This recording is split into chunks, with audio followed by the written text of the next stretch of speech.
Pada suatu hari, Mbak Ronda bertemu raksasa di tepi hutan. Ha ha ha!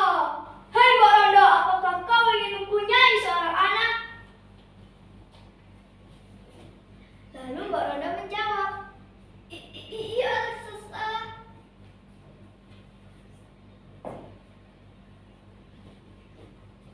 Setelah itu, raksasa memberikan sebiji mentimun kepada Mbak Ronda. Tetapi raksasa memberikan syarat, jika anak itu sudah berumur 17 tahun, maka akan diambil oleh raksasa untuk disantapnya.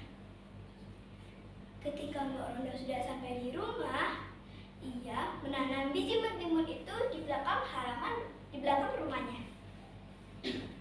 Setiap hari Mbak Ronda menyirami biji itu. Hingga pada suatu hari, biji-biji itu sudah tumbuh buah. Buahnya sangat lebat sekali. Tapi ada satu buah yang warnanya kuning. Jika tertimpa oleh sinar matahari, warnanya akan berubah seperti emas. Mbak Ronda penasaran dengan buah itu, lalu memetiknya dan membawanya pulang. Setelah Mbak Ronda sampai di rumah, ia mengambil pisau dan membelah buah itu dengan hati-hati. Ajaib, ternyata di dalam itu ada seorang bayi yang sangat cantik.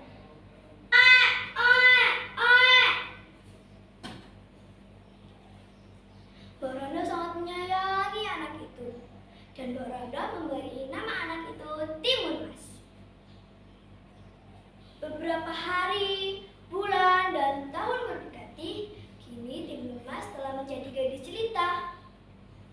Tetapi Mbak Ronda sangat takut jika ia teringat janjinya kepada raksasa. Pada suatu hari, Mbak Ronda mendengarkan suara tanah yang bergetar. Dung, dung, dung. Mbak Ronda tahu bahwa raksasa akan mengambil putrinya untuk disantap. Lalu Mbak Ronda memeluk erat Timun Mas dan membisikkan Timun Mas agar bersembunyi di kolong tempat tidur. Setelah raksasa sampai di rumah Mbak Ronda, raksasa bertanya, "Ho ho ho, hei Mbak Ronda, mana anakmu?" Setelah itu Mbak Ronda menjawabnya, "Iya masih kecil raksasa. Jika kau makan, pasti tidak akan kenyang bagimu."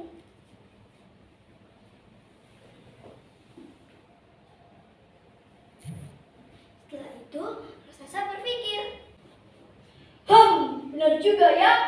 Aku akan kembali ke rumah ini 2 tahun lagi. Setelah itu, raksasa pergi meninggalkan Mbak Ronda dan akan datang kembali 2 tahun lagi. Setelah 2 tahun berlalu, kini Timun Mas telah menjadi gadis remaja yang semakin cantik. Pada suatu malam, saat Mbak Ronda sedang tertidur, ia mendengarkan bisikan gaib. "Hei Mbak Ronda, jika kau ingin anakmu selamat, maka temuilah pertapa yang ada di lembah bukit." Keesokan harinya, Mbak Ronda menemui sang pertapa di lembah bukit. Pertapa itu memberikan 4 benda, yaitu mentimun, jarum, garam, dan juga terasi. Setelah itu, pertapa memberikan penjelasan apa saja khasiat-khasiat 4 benda itu. Setelah Mbak Ronda sudah sampai di rumah, ia menceritakan semua perihal itu kepada anaknya. Tidak berselang lama, terdengar suara tawa yang menggelegar. Ho ho ho! Ternyata itulah suara raksasa yang akan datang. Mbak Ronda memberikan 4 benda itu kepada Timun Mas dan menyuruhnya kabur lewat pintu belakang. Setelah sang raksasa sampai di rumah Mbak Ronda, ia bertanya, "Mana anakmu?" Lalu Mbak Ronda menjawabnya, "Iya, sudah pergi raksasa."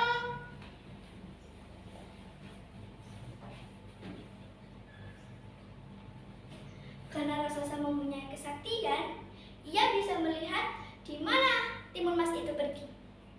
Dengan beberapa hentakan kaki saja, sang raksasa bisa mengejar si timun mas. Timun mas terus berlari hingga dia mengeluarkan benda pertama, yaitu timun. Karena waktu itu raksasa sangat kelaparan, ketika ia melihat timun-timun yang segar itu, ia langsung memakannya dengan rakus. Setelah raksasa kenyang, ia kembali mengejar si timun mas. Timun mas terus berlari. Lalu ia melemparkan benda kedua, yaitu jarum. Jarum ini berubah menjadi hutan bambu. Sang raksasa tidak pernah menyerah, walaupun tubuh dan kakinya sudah tergores dan tertusuk oleh jarum yang patah. Tetapi ia berhasil melewati hutan bambu itu. Sang raksasa terus mengejar timun mas. Timun mas terus berlari dan mengeluarkan benda ketiga, yaitu garam. Ajaib, ternyata garam itu bisa berubah menjadi lautan. Sang raksasa pun terkejut dan akhirnya ia bisa menepi. Lalu ia terus mengejar si timun mas. Timun mas hampir lupa dengan benda terakhir. Lalu ia melemparkan benda terakhir, yaitu sebuah terasi. Terasi itu berubah menjadi lumpur yang sangat panas. Sang raksasa pun hampir tenggelam ke dasar. Sebelum ia tenggelam, ia meminta belas kasihan kepada sang timun mas. Tapi itu semua terlambat. Ia sudah tenggelam dahulu di dasar. Setelah itu, timun mas pulang ke rumah dan menceritakan semua kejadian itu kepada ibunya. Kini, timun mas dan ibunya pun hidup bahagia. Pesan moral dari cerita ini yaitu, kita tidak boleh berbuat janji apabila kita tidak bisa menepati janji itu. Karena janji adalah hutang. Terima kasih teman-teman.